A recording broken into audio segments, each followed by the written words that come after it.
Good morning, student. This is Nandita Singh from Lokmanya Tilak School. I am going to explain you chapter 8 of English literature. The chapter name is The Woodcutter and the Tree Fairy.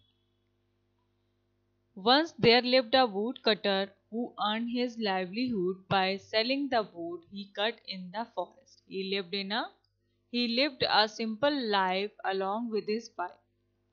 एक बार एक would cutter था, जिसे हम हिंदी में लकड़हारा कहते हैं, लकड़ी काटने वाला वुड कटर था, जो कि अपनी लाइवलीहुड अर्न करता था, अपनी जीविका कमाता था, पैसा कमाता था जंगल में से, फॉरेस्ट में से, जंगल में से लकड़ियों को काट करके उनको बेच करके अपना जीवन यापन करता था, यानी लाइवलीहुड चलाता था। ही lived a simple life along with his wife, और वो अपनी वाइफ के साथ सिंपल लाइफ बिता रहा था।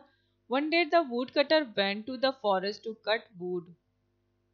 He sang to himself as he walked along the forest path, listening to the birds and enjoying the beauty of the nature. एक दिन क्या हुआ कि लकड़हारा यानी वुडकटर जो था वो फॉरेस्ट के तरफ लकड़ी काटने के लिए जा रहा था, गाना गाते हुए, टहलते हुए फॉरेस्ट के रास्ते पर बर्ड्स की आवाजें सुनते हुए, एंजॉय करते हुए नेचर को वो जा रहा था जंगल की तरफ।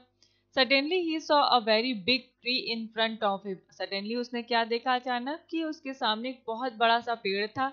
He thought to himself, if I can cut down this huge tree, the wood will fetch enough money to live comfortably for the rest of my life. तो उसने क्या सोचा कि अगर इस बड़े पेड़ को अगर मैं काट देता हूँ तो हमारी लाइफ बहुत आसानी से कंफर्टेबल के साथ बहुत सारे पैसों के साथ बीतेगी, हमारी लाइफ और आगे बहुत बेटर हो जाएगी। But as the wood cutter raised his axe to cut the tree, he heard the a voice coming from the branches, please do not cut down this tree. तो जैसे ही वो काटने जाता है तो वहां पर वुड कटर के जब पेड़ को काटने जाता है कुल्हाड़ी से, एक्स मीन्स कुल्हाड़ी से काटने जाता है, तो वहां पर एक पेड़ से एक आवाज आती है, प्लीज मुझे मत काटो, do not cut down this tree, इस पेड़ को मत काटो। The wood cutter stopped and looked here and there, but he could see no one. He thought that he must be dreaming. He raised his axe once again and aimed a blow at the tree. Again he heard the same voice, please be kind to me, don't cut this tree. फिर उसके बाद उसको लगा कि would cutter ये आवाज सुन करके रुक गया, looked here and there, इधर उधर देखने लगा, but he could see nothing, no one, लेकिन उसको कोई दिखाई नहीं दिया। फिर उसने सोचा कि वो या तो सपना देख रहा है, तो उसने अपनी कुल्हाड़ी को फिर से उठाया और फिर उसको पेड़ को काटने चला गया।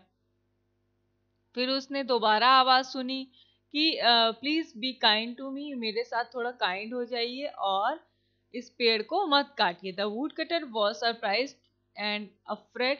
Again he looked all around, but there was no one. He became quite perplexed. Then a fairy left the tree and appeared before him and said, I am a fairy and I live in this tree. फिर जैसे ही दोबारा आवाज आती है, would cutter surprise हो जाता है, डर जाता है, चारों ओर देखने लगता है कि क्या हो रहा है, और परप्लेक्स्ड मीन्स पजल हो जाता है, पसीना पसीना हो जाता है, उसका सिर घूम जाता है कि क्या हो रहा है। तो फिर उसके बाद क्या होता है, then a fairy left the tree and appeared before him. फिर वहां से एक परी निकल करके पेड़ से बाहर आती है, उसके सामने आ जाती है और उससे कहती है कि आई एम अ फेयरी, मैं फेयरी हूँ, परी हूँ, और ये पेड़ मेरा घर है। During the winter I live in the trunk and for the rest of the year I live in the branches. उसने कहा कि विंटर के टाइम में मैं इसकी ट्रंक में जा करके रहती हूँ और बाकी के साल में मैं इसकी ब्रांचेस में रहती हूँ।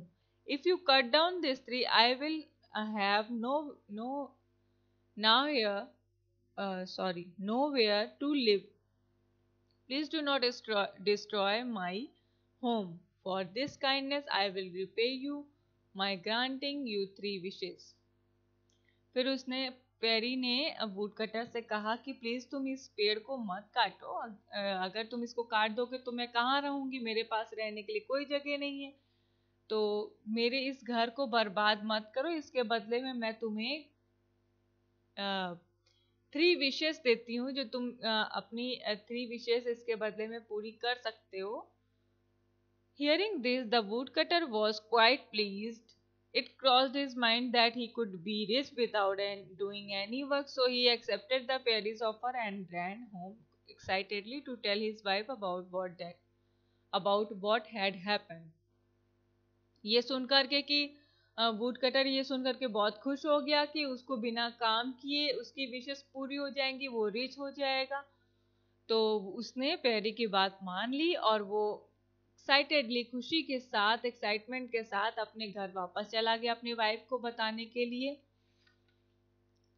His wife was waiting for him as usual. She was surprised to see her husband back so early and that too without any wood to sell.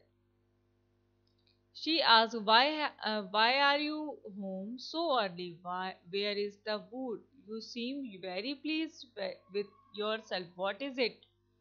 उसकी वाइफ जब वो घर जाता है तो उसकी वाइफ उससे पूछती है कि his wife was waiting for him, हमेशा की तरह उसकी वाइफ उसका वेट कर रही होती है। फिर वो उसको देख करके सरप्राइज हो जाती है कि तुम इतनी जल्दी कैसे आ गए, क्या लकड़ी बिना बेचे हुए आ गए हो। She asked why are you home so early, उसने पूछा कि तुम इतनी जल्दी कैसे आ गए और लकड़ियां कहाँ हैं। You SIM very please with your self, तुम बहुत खुश दिखाई दे रहे हो, उसकी क्या वजह है, क्यों खुश हो।